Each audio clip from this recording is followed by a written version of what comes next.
Eu dei uma explicação sobre a importância dos mandamentos, não obstante serem leis. É um resumo geral das 613 leis que Deus deu a Israel por meio de Moisés, divididas em dois blocos: as leis positivas e as leis negativas.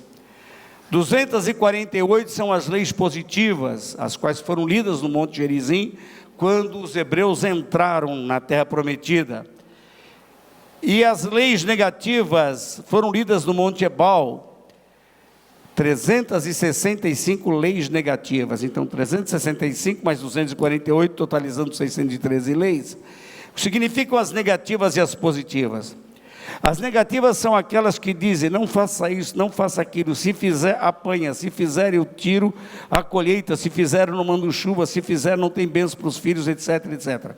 As leis positivas se fizerem como eu falo, se fizerem como eu ensino, se obedecerem a minha palavra, vocês serão abençoados na família, no campo e etc. Então as leis, elas têm uma recíproca entre o atender ou não atender as determinações de Deus. Mas Deus também deu um resumo geral das leis para que ficasse incutida na mente de todo o povo hebreu, porque era um povo que não sabia fazer a diferença da mão direita para a mão esquerda. Eles vinham de uma condição escravagista, eram ignorantes, eles não tinham contato com as instruções sobre Deus, porque durante os 430 anos em que viveram no Egito, não havia culto para eles, era-lhes proibido adorar o Deus deles. Então tudo que eles sabiam era pela tradição, alguma coisa sobre os patriarcas, como Abraão, Isaac, Jacó e José, que deu início à imigração no Egito. Eles sabiam pouco a respeito de Deus. Moisés sabia alguma coisa porque foi instruído pela sua mãe, apesar de ter sido criado num palácio de Faraó. A sua ama foi a sua própria mãe, Joquebede, e desde que ele era pequenininho, fez o que nós falamos há pouco ao apresentar a criança. Instruiu Moisés, mostrando para ele que o povo dele eram os hebreus e não os egípcios. Depois que ele sai então do Egito, e eles estão atravessando o deserto, rumo à terra de Canaã, Deus manda Moisés subir no Monte Sinai, onde entrega para ele as leis que iriam reger o povo dali para frente. Mas por que os 10 mandamentos? Era na verdade uma forma didática para eles contarem 5 mandamentos em cada mão. Então, como a criança, eles tinham que decorar: primeiro mandamento, segundo mandamento, terceiro mandamento, até o 10º. Na semana passada, depois de dar uma introdução mais ampla do que estou falando agora, eu adentrei no primeiro mandamento, que é: não terás outros deuses diante de mim. Esse texto é corroborado pelo Shema. Shema em hebraico quer dizer ouve, e é uma oração que os judeus repetem todos os dias até hoje, né? Ouve Israel, o Senhor é o único Deus. Ouve Israel, o Senhor é o único Deus. Todos os dias aquilo, não há outro Deus. O segundo mandamento todos os mandamentos estão em Êxodo capítulo 20, e eu quero ler com os irmãos o versículo 4, do versículo 4 ao 7, porque hoje eu quero lhes falar do segundo e do terceiro mandamento. Não farás para ti imagem de escultura, nem alguma semelhança do que há em cima nos céus, nem embaixo na terra, nem nas águas debaixo da terra. Não te encurvarás a elas, nem as servirás, porque eu, o Senhor teu Deus, sou Deus zeloso, que visito a maldade dos pais nos filhos até a 3ª e 4ª geração daqueles que me aborrecem, e faço misericórdia em milhares aos que me amam e guardam os meus mandamentos. E o 7, versículo 7, não tomarás o nome do Senhor teu Deus em vão, porque o Senhor não terá por inocente o que tomar o seu nome em vão. E eu acabo então de ler os 2 mandamentos sobre os quais pretendo discorrer hoje. Vamos começar falando sobre a idolatria. Abra comigo o Salmo, capítulo 115, versículos 1 a 8. E nesse texto, há uma ironia do salmista ao referir-se à idolatria. Ele diz: não a nós, Senhor, não a nós, mas ao teu nome e da glória, por amor da tua benignidade e da tua verdade. Porque dirão as nações: onde está o seu Deus? Mas o nosso Deus está nos céus e faz tudo o que lhe apraz. Os ídolos deles são prata e ouro, obra das mãos dos homens. Tem boca, mas não falam. Tem olhos, mas não veem. Tem ouvidos, mas não ouvem. Nariz tem, mas não cheiram. Tem mão, mas não apalpam. Tem pés, mas não andam. Nem som algum sai da sua garganta. Tornem-se semelhantes a eles os que os fazem e todos os que neles confiam. O que é, afinal, idolatria? É a veneração, a adoração de um objeto qualquer que se toma por divindade. Era muito comum no passado, e ainda o é nas religiões mais tradicionais, como o próprio catolicismo romano, o uso de imagens de seres humanos.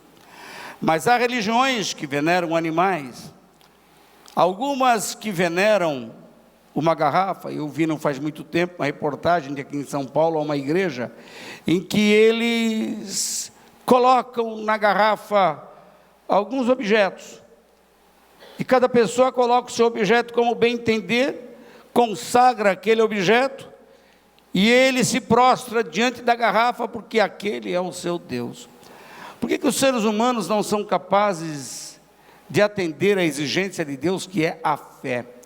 O que é, afinal, a fé? De acordo com o texto de Hebreus 11, a fé é o firme fundamento das coisas que se esperam e a prova das coisas que não se veem. Deus quer que nos relacionemos com Ele pela fé. Por quê? Porque ao nos criar, Ele nos fez a sua imagem e semelhança. E por isso Ele nos capacitou, nos deu inteligência, nos deu raciocínio e nos deu a capacidade da fala. Uma pessoa que usa pouco, bem pouco, e eu conheço muita gente que usa pouco a mente, ela usa o equivalente a 16 mil computadores de última geração. Aquele coitadinho que não pensa, que é preguiçoso. Vocês imaginem na palavra, enquanto eu solto, cada palavra é composta de letras, vogais e consoantes, eu formo frase, eu posso falar depressa, está todo mundo me entendendo, como um speaker de futebol, não é assim? Todo mundo entende, está todo mundo entendendo. Como é que a mente é capaz de elaborar tudo isso, saber do que eu estou falando?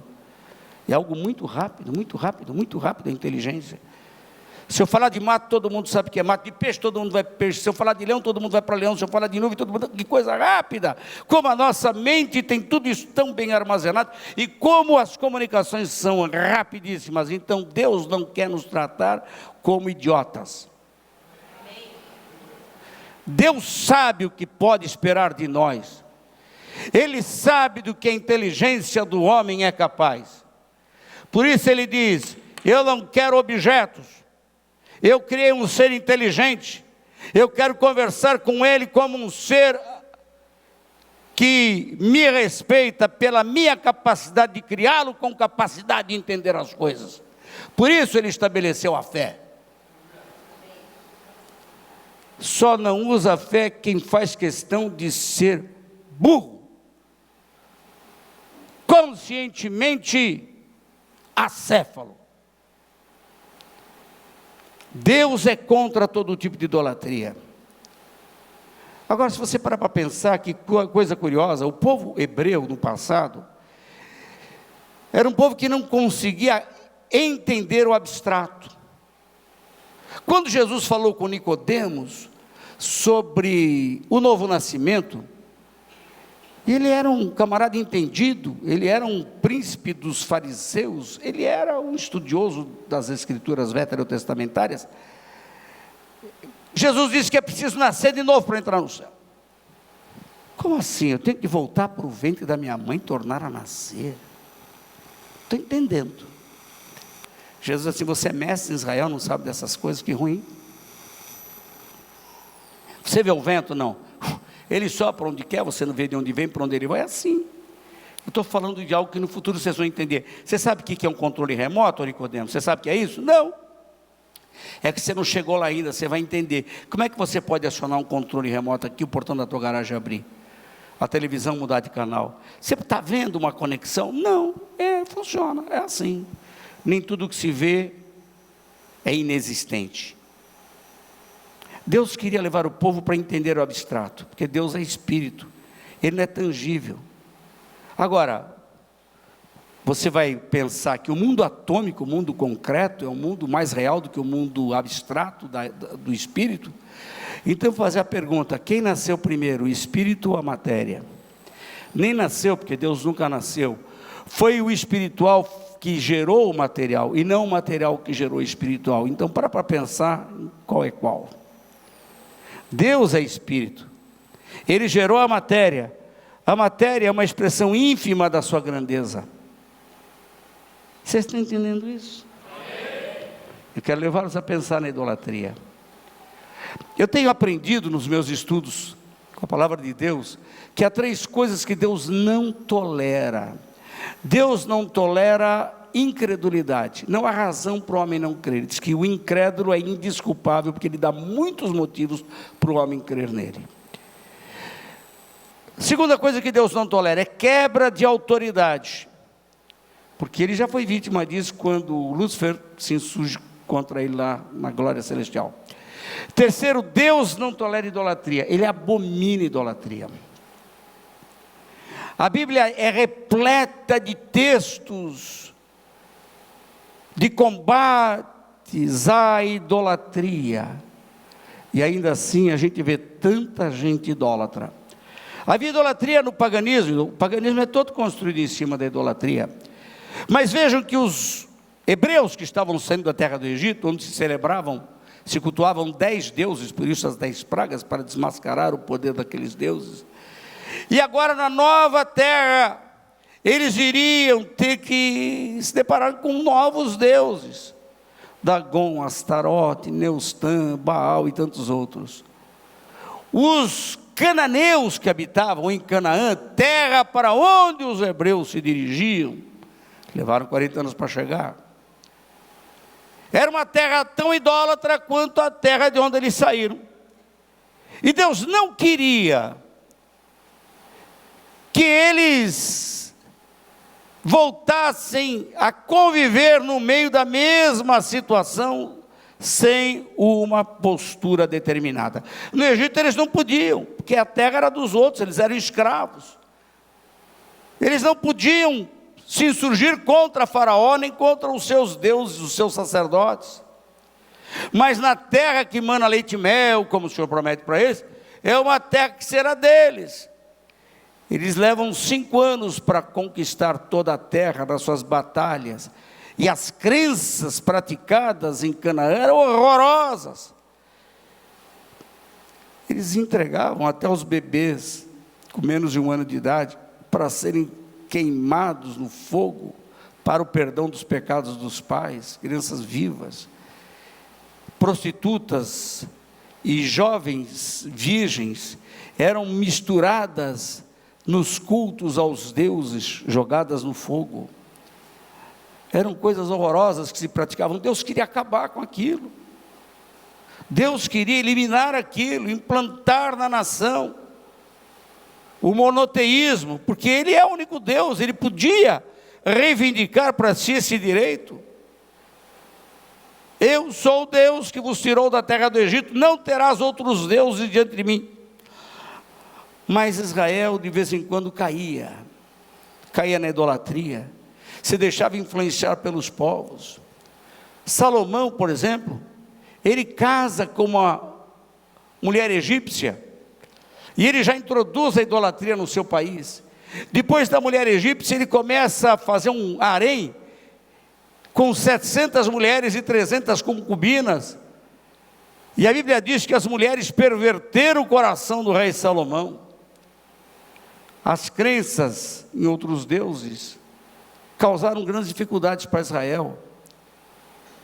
O rei Acabe, ele se casa com Jezabel, e apesar do culto a Baal ser praticado já desde há muito tempo na nação, Jezabel faz com que o seu marido, o rei Acabe, oficialize o culto a Baal na nação.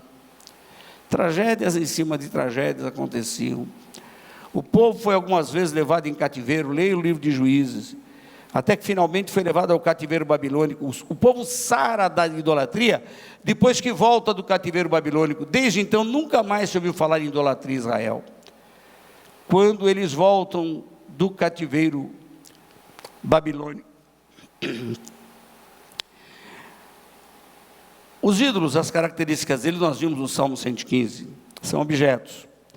Mas os homens veneram tanto que atribuem valores a eles. E acham que os deuses podem fazer.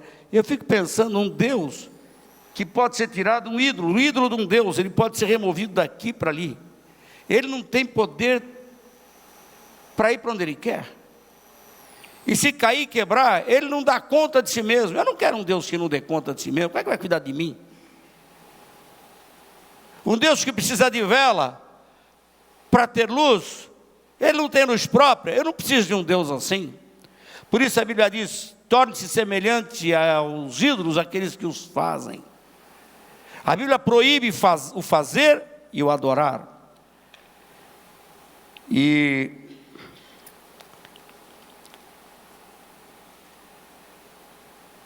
o Antigo Testamento mostra quantas vezes o povo errou nisso. Olhem os reis.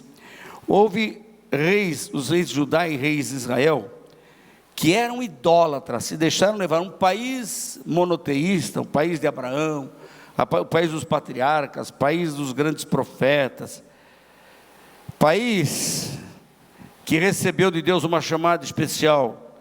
O rei Jeroboão foi idólatra, também o Roboão, Zinri, Onri, Acabe, Acasias. Mas houve outros reis que não foram idólatras, mas toleraram a idolatria, como o rei Asa, Josafá, Amazias, Azarias e Jotão.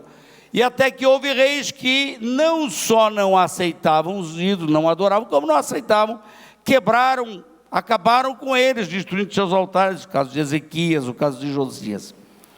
Mas o problema da idolatria é que ela não para no objeto.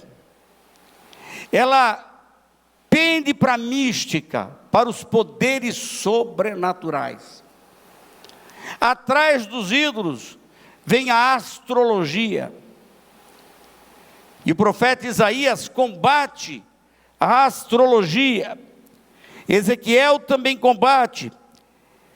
E ele fala da hepatoscopia, também conhecida como rabdomancia e raruspicação, que é o estudo das entranhas, dos fígados dos animais.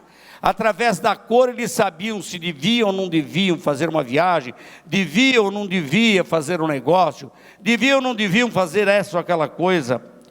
Necromancia, consulta dos mortos, e olha que o texto de Deuteronômio 18:11 e também Isaías 8:19, proíbem a consulta aos mortos. Por exemplo, em Isaías 8, o profeta diz: que tendes vós que consultai os mortos, em favor dos vivos consultar-se-ão os mortos? Não, consultem a lei e os profetas, ou seja, vão para as escrituras. Se esses não falarem, vocês nunca terão luz de entendimento, nunca jamais terão a alva, diz ele. A palavra de Deus está condenando essas práticas. A hidromancia, que é uma forma de adivinhação por meio da água, um copo de cristal. Quiromancia, leitura das mãos. Cartomancia, uso de cartas. Búzios, consultas espirituais. Idolatria de forma grosseira. Agora eu vou dizer uma coisa, que isso também tem no nosso meio. Quando você liga o rádio e a televisão, vê aqueles programas que se dizem evangélicos, mas que instruem você a colocar um copo d'água em cima do rádio, receber oração, pegar fluidos. Irmãos, que história é essa? Então você vai tomar um copo d'água ungida para você ser abençoado? Para você se curar dos males físicos? Energias que passam aí por tantas coisas. Eu tinha um programa na Rede TV, os irmãos se lembram, todo sábado, depois do Silas Malafaia. Aí um dia mudaram o horário, me jogaram para mais tarde. Antes de mim vinha um sujeito, não vou falar o nome, Ele estava vendendo fronha ungida, para você ter sonhos de Deus. Nós temos aqui um diretor do SBT, e ele me dava, o Heron, hoje ele não está em casa, assistindo a gente. Heron, como é que a gente está? Porque programa evangélico geralmente dá traço, o nosso pontuava. O Silas vinha com 0,7, 0,8, eu pegava, Deus nos ajudava, eu chegava até 1,2, cheguei até 1,4, não é pouco, hein? Você vê? Bastante, Silvia. Ela faz jornalismo diário na televisão, sabe que 1,4 é bastante. Tem os dados, está lá no celular dele, tudo gravadinho. E era com aquilo que eu mantinha o programa, porque a gente oferecia os produtos, meus livros, essas coisas, eu conseguia pagar um programa, era muito caro. Na semana que eu ouço aquilo, um dia de manhã, cadê? Eu não entrei. Vou esperar, vamos ver o que vai acontecer. Aparece. Alguém já teve essa ideia de foi ungida para ter sonho de Deus aqui? Não, o cara é inteligente, fala sério. Eu nunca pensei nisso, dá para ficar rico, né? Você vai ter sonho de Deus. Que loucura, que doido é esse? Aí eu apareço. Heron, como é que a gente está, pastor? 0,3. Ai, e não consegui subir mais. Por quê? Eu pegava a audiência do Silas e crescia. O outro me jogava para baixo e ninguém mais voltava. Na segunda semana, você que também é de televisão, Edu? 0,3, 0,2. Eu falei, vamos cancelar o contrato e eu não pago um centavo. Vocês me arruinaram. Não sai. Agora vocês vêm falar, quero que vocês me ajudem com 3 semanas de prejuízo. Eu quero pregar a palavra. Eu quero o povo para me ouvir, ué. Essas místicas andam por aí.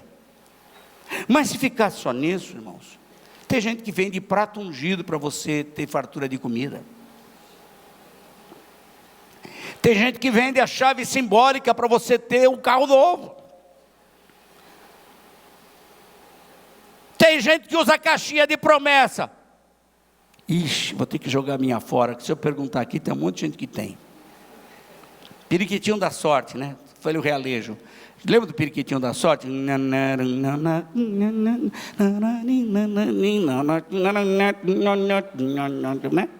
E lá vai o periquitinho, pega. Você nunca levou no seu programa o periquitinho da sorte?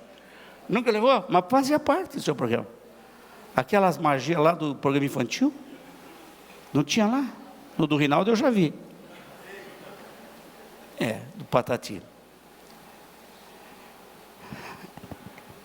Irmãos, caixinha de promessa, me poupe, hein? Os caras selecionam só versículos bons, só promessa. Aí a pessoa, Deus, fala comigo e tal. Não te deixarei, nem te abandonarei. Aleluia! Só pega coisa boa, porque não tem nada ali, né? Considera, pois, a bondade e a severidade de Deus, não está lá não. Seguir a paz com todos e a santificação, sem a qual ninguém verá o Senhor, não está lá não. Tá, mas não para aí. Eu tenho uma pena de verdade de quem Deus dá dom de profecia, porque esses irmãos são tratados como se fossem pai ou mãe de santo. Tem uma palavra de Deus para mim. Deixa o profeta quieto, ele vai ser usado quando Deus quiser, não quando você quiser. Profecia é coisa séria, tá? Não fica aí, ore por mim, bota a mão. Estou precisando de uma palavra de Deus. Por quê? Porque estou devendo, eu não sei como resolver meu problema. Aprenda a fazer conta antes de comprar alguma coisa. Seja cuidadoso com as suas finanças. Deus vai ter que ficar usando bola de cristal com você toda hora. A palavra de Deus nos ensina a administrar bem a nossa própria casa. Quando eu ganhava muito pouco, eu vivia com muito pouco. Eu não ganho quanto eu mereço, mas vivo com o que eu ganho.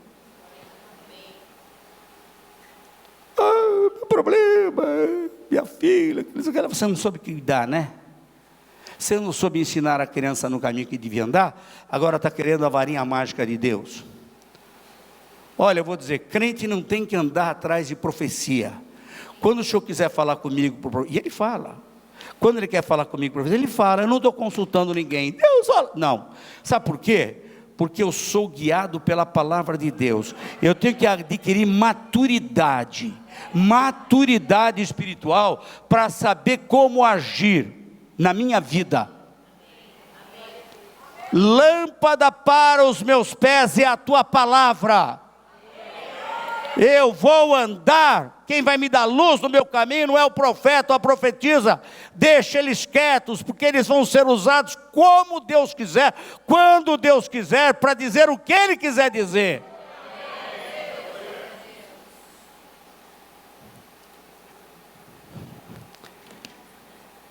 Tudo isso se constitui em idolatria, sabe por quê?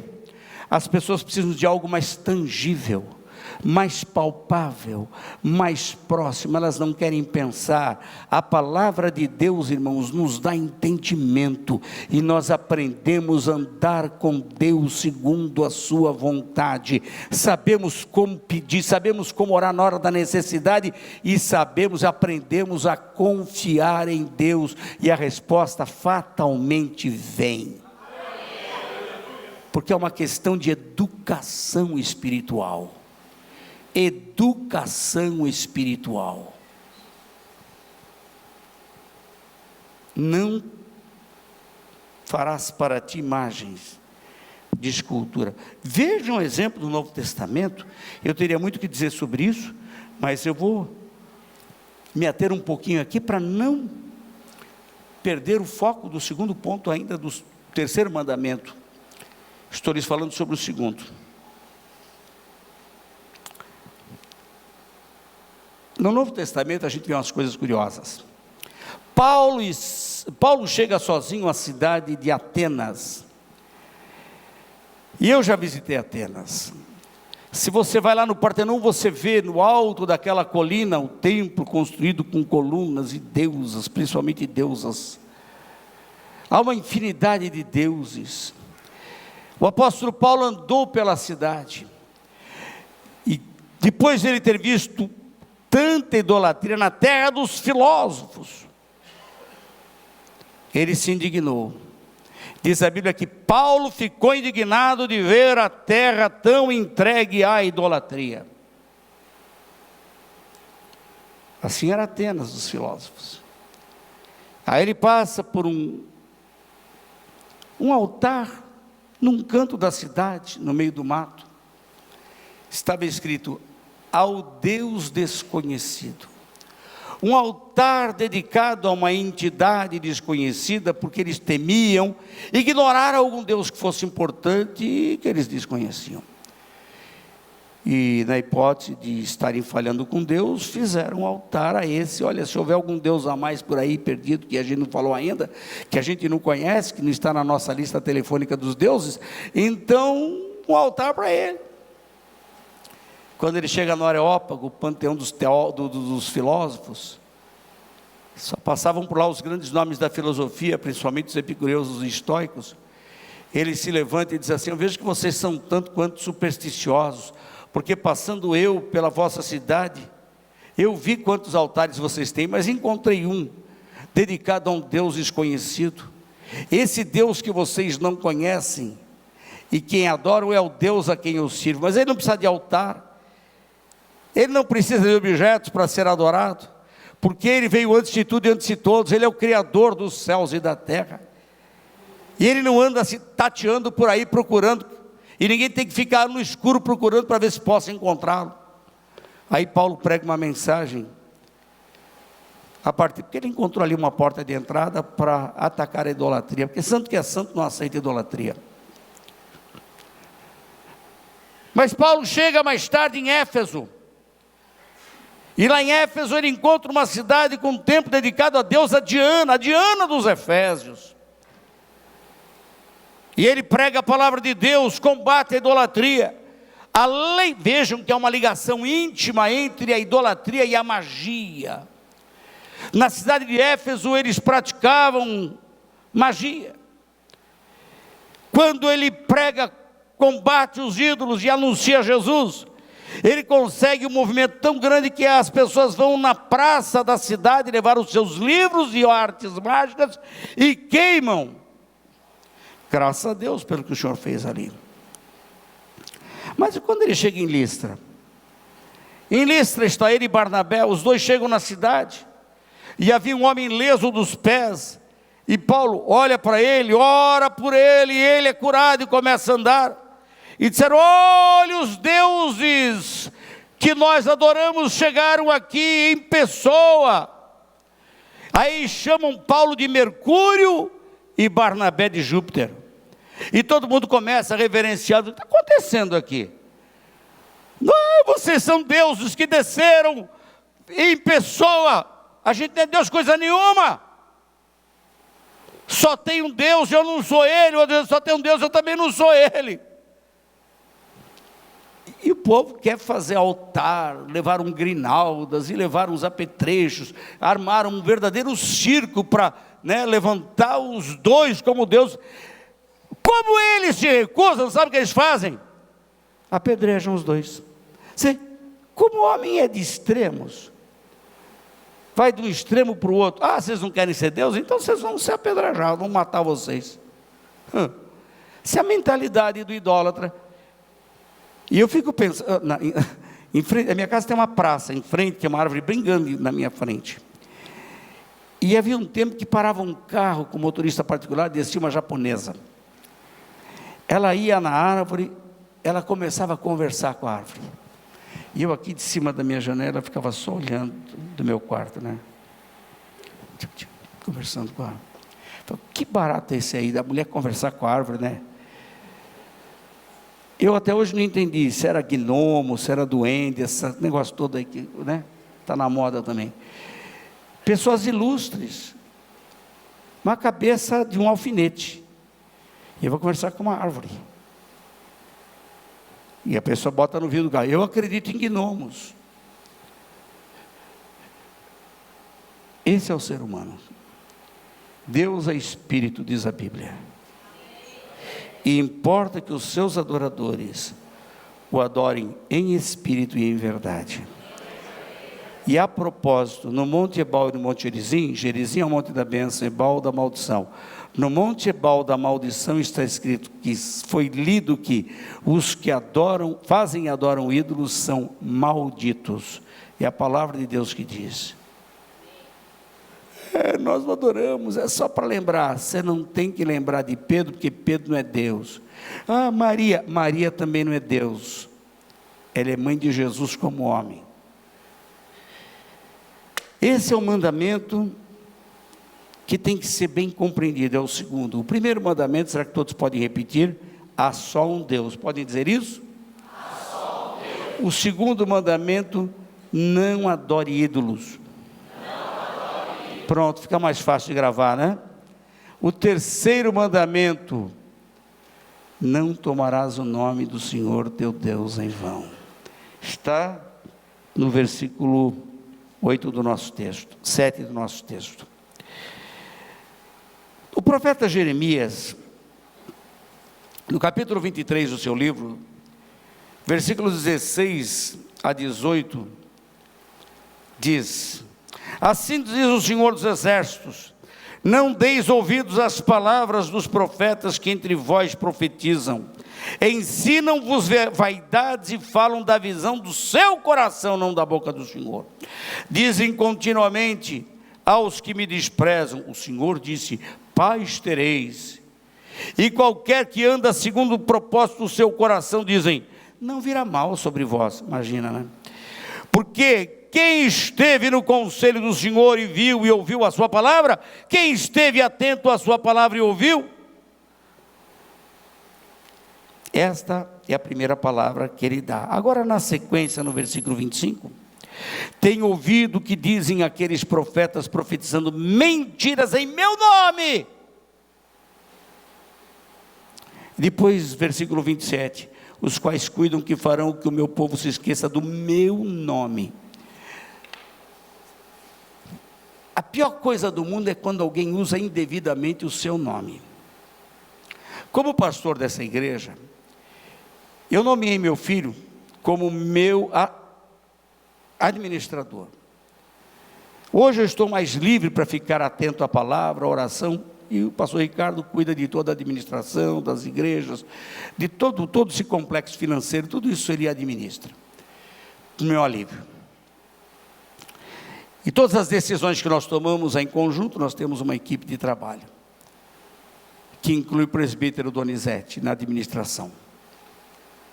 Mas de vez em quando chega alguém querendo alguma coisa, chega para ele e a resposta é não, porque às vezes são coisas que não podem ser atendidas.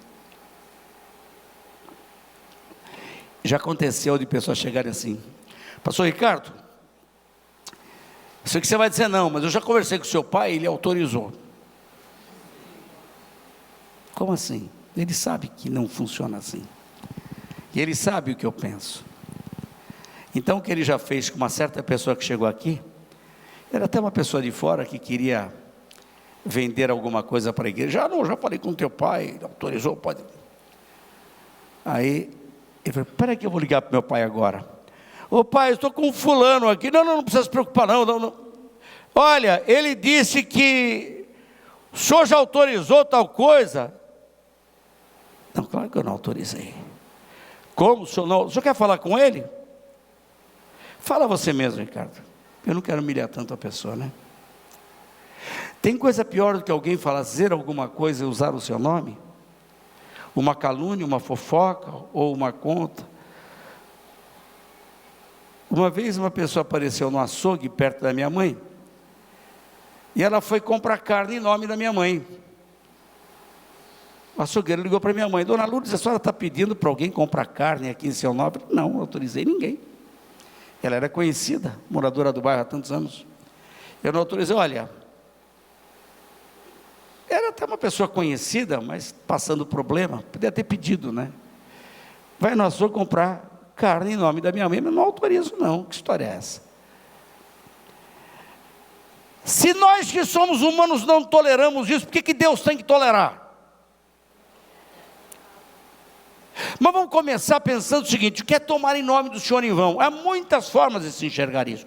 Uma delas é o mau hábito de se falar tudo: ah, meu Deus do céu, Jesus.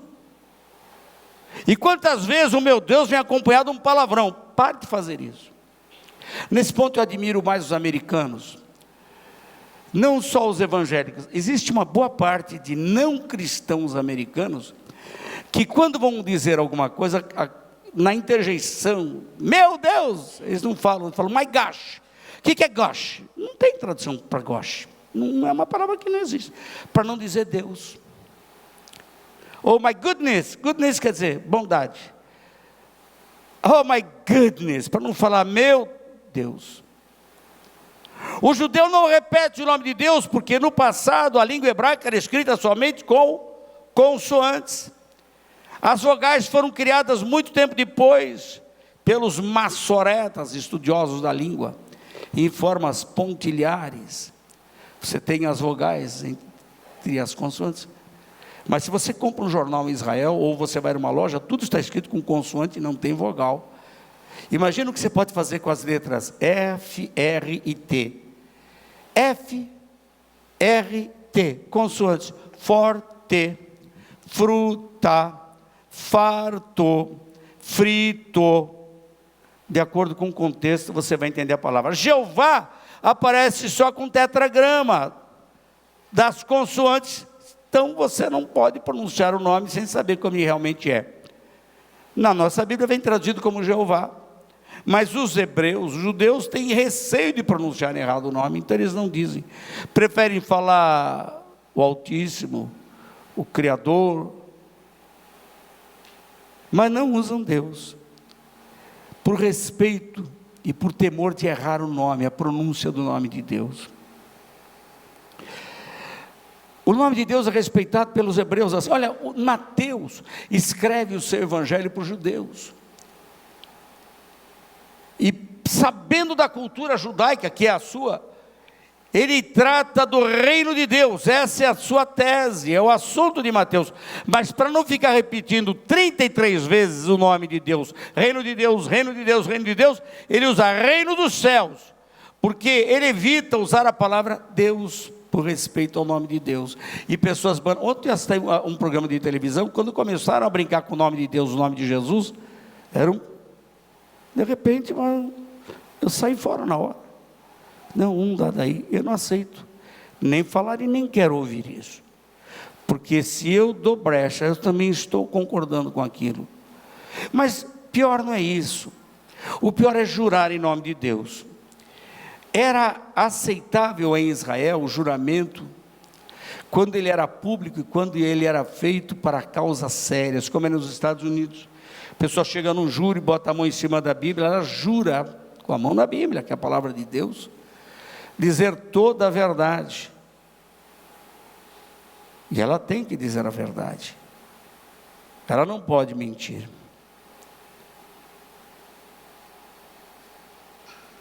Mas fora isso, a Bíblia não autoriza no Antigo Testamento essa prática. E o Tiago fala a respeito de jurar em nome de Deus. Ele diz que não é para ser feito. Tiago 5,12, irmãos meus, não jureis nem pelo céu, nem pela terra, nem façais qualquer outro juramento, mas que a vossa palavra seja sim, sim, não, não. Eu disse sim, eu disse não, é isso. Para que não caiais em condenação. O quê? Quer dizer que usar levianamente o nome de Deus pode nos levar à condenação? Sim. Leia novamente Êxodo 20, versículo 7. O uso indevido do nome de Deus ou de Jesus. Mas pior é quando pessoas fazem uso desse nome de modo leviano como crentes espirituais. O Senhor me disse, o Senhor está me mostrando, está mesmo? Quantas vezes o Senhor me disse coisas que nunca aconteceram comigo? Quantas vezes o Senhor mostrou alguém que não era verdade sobre a minha vida? Precisam tomar cuidado com essas coisas. É preciso ter absoluta confiança e certeza do que Deus está nos mandando dizer, antes de pronunciar alguma coisa em nome dele. Os amigos de Jó levaram um puxão de orelha de Deus e colocaram aqueles amigos nas mãos de Jó. Jó é o homem que mais sofreu na história da Bíblia. Deus queria provar, porque ali era uma discussão entre Deus e o diabo. O diabo dizia assim: olha, eu quero ver se o Jó vai ser tão fiel a ti se eu mexer, tirar o que ele tem. Deus diz: bota lá, vai, bota a mão, só não mata o Jó, deixa, eu quero ver.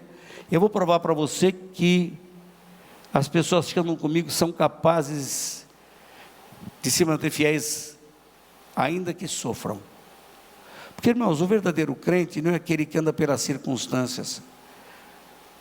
Como diz a velha canção do Negro Spiritual, Sometimes I'm up, né? O Armstrong cantava, Sometimes I'm up, sometimes I'm down, oh yes Lord. Lembra do trompetista?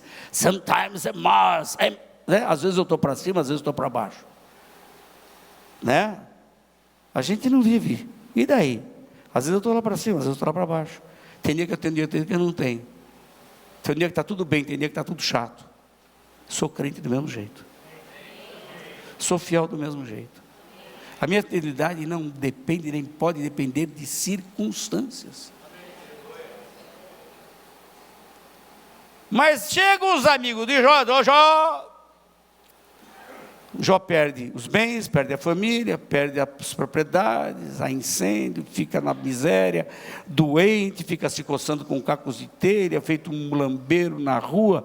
E os amigos de Jó chegam lá para consolá-lo, e cada um que chega dá uma buzinada na orelha dele. Você está assim? Você está em pecado. Não tem pecado coisa nenhuma. Está vendo? Chegou outro. O outro está dizendo da parte de Deus que você está em pecado, você está negando que está em pecado. Ninguém chega nesse estado que você está à toa, não. Gente, eu não fiz nada. Olha, para de dizer que não fez nada. Você está equivocado. O Senhor nos mandou aqui para dizer para você que está tudo errado na tua vida. O Senhor mandou mesmo. O senhor falou mesmo? E os três infernizam a vida daquele coitado. O pior do que ele passou na vida dele, acho que mais do que a perda da família, dos bens, da saúde, foi aguentar aqueles amigos. Quem tem amigo com aquele não precisa de inimigo, né?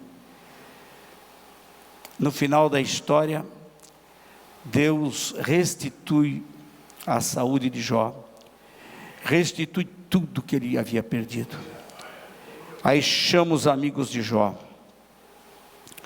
e diz para eles: olha aqui, ó, eu não mandei vocês falarem nada disso com Jó, tá? Eu não mandei vocês falarem. Como é que está lá? 42:7 de Jó. Vocês falaram, em meu nome eu não autorizei. Não fale coisa em nome do Senhor sem autorização. Tome cuidado. Sucedeu, pois, que acabando o Senhor de dizer a Jó aquelas palavras, o Senhor disse a ele: faz um deles, o temanita: a minha ira se acendeu contra ti. O cara está debaixo da ira de Deus, porque usou o nome de Deus indevidamente. E contra os teus dois amigos, porque não dissestes de mim o que era reto, como o meu servo Jó. Aí diz para Jó: Jó, você se entenda aí, você orar, pedir algum favor meu para eles, eu faço. Eu vou acabar com eles. Vou colocar esses teus amigos na tua mão. Olha só. Você vai orar se você quiser. Se você me pedir algum favor, a sua oração eu ouço. Mas se você não quiser nada, eu já decidi que eu vou acabar com eles. Aí a Bíblia diz que Deus orou em favor dele. Não acaba com eles não. Valeu pela lição. Jó. Cuidado para não falar em nome do Senhor coisas que Ele não mandou falar. O Senhor não é obrigado a endossar tudo que nós falamos. E a propósito, eu vejo que meu tempo já se foi, eu teria ainda muita coisa para falar sobre o nome. Eu tinha mensagem para falar ainda sobre Jeremias, além daquilo que eu citei, mas eu vou deixar. Nós temos o nome de Jesus. Em Atos 4:12, olha o que Deus fez, mandou o Filho dele. E Pedro, quando está diante daquelas mesmas autoridades que julgaram e condenaram Jesus, agora já cheio do Espírito Santo, depois que Jesus já havia sido assunto aos céus, ele ora por um homem coxo, o homem é curado.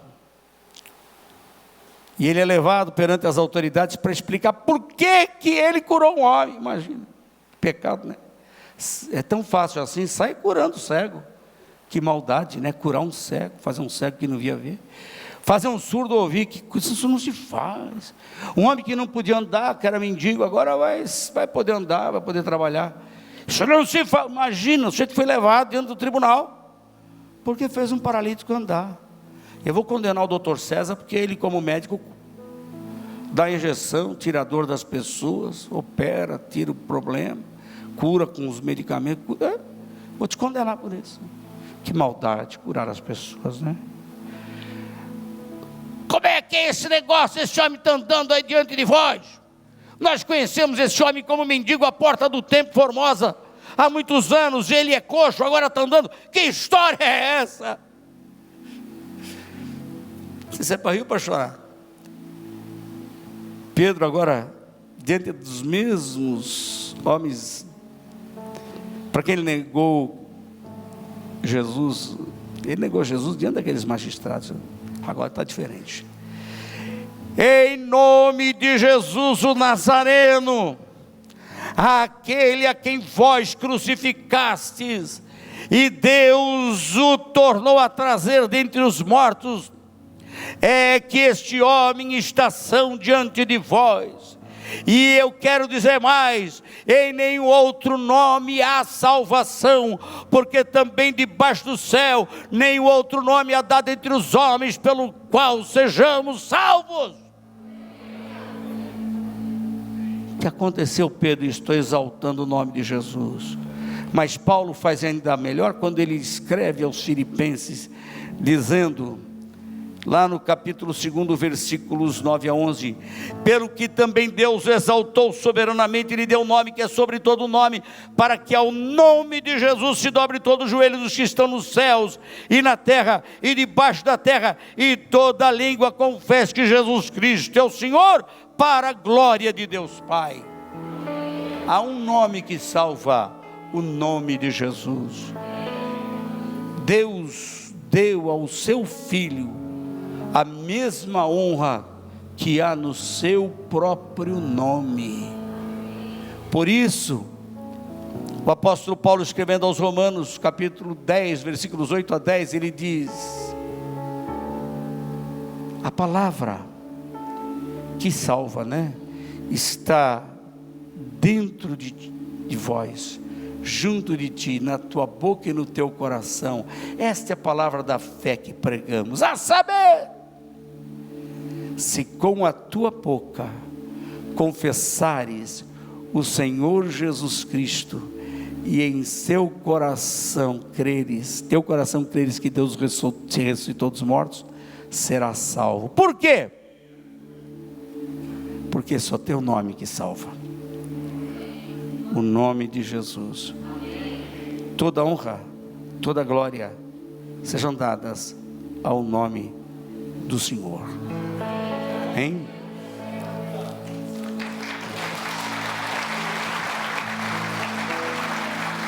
Glória a Deus.